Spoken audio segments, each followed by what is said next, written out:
Sound వింటేనే తెలుస్తుంది కదా ఇవి ఎంత క్రిస్పీగా ఉన్నాయని చెప్పేసి. ఇంకా ఈరోజైతే నేను పిల్లల కోసం ఈజీ అయిన స్నాక్ రెసిపీ చేసి చూపించబోతున్నానండి.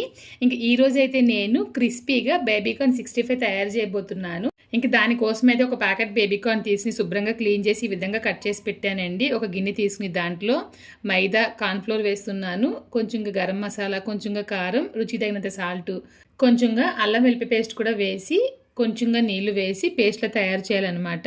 మీరు కావాలనుకుంటే లెమన్ కూడా వేయొచ్చు, నేనైతే వేయలేదు. ఇప్పుడు దీంట్లో కట్ చేసి ఉంచిన బేబీకార్న్ ముక్కలు అయితే వేస్తున్నానండి. మీరు కావాలనుకుంటే కనుక చిన్న చిన్న ముక్కల కింద కూడా కట్ చేసి రెసిపీ అనేది తయారు చేయొచ్చు అనమాట. ఇంక ఈ మసాలా అంతా బాగా పట్టింది అనమాట బేబీకార్న్కి.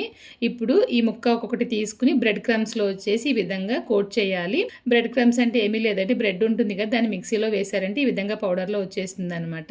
ఇంకా ఆయిల్ వచ్చేసి ఒక 80% మరిగిన తర్వాత మనం కోట్ చేసిన ఈ బేబీకార్న్ ముక్కలు వచ్చేసి ఆయిల్లో వేయాలన్నమాట. వేసిన వెంటనే కలపకూడదండి. కలిపేమంటే కనుక పైన మనం పెట్టిన లేయర్ అంతా బయట కూడా వచ్చేస్తుంది. అందుకని చెప్పేసి కాస్త కలర్ మారిన తర్వాత మీరు ఇంకా తీసేయండి. త్వరగానే కుక్ అయిపోతాయి అనమాట. టేస్ట్ అయితే చాలా బాగుంటుందండి. పిల్లలకి ఈవినింగ్ పాటు స్కూల్ నుంచి వచ్చిన తర్వాత ఇచ్చారంటే చాలా ఇష్టంగా తింటారనమాట.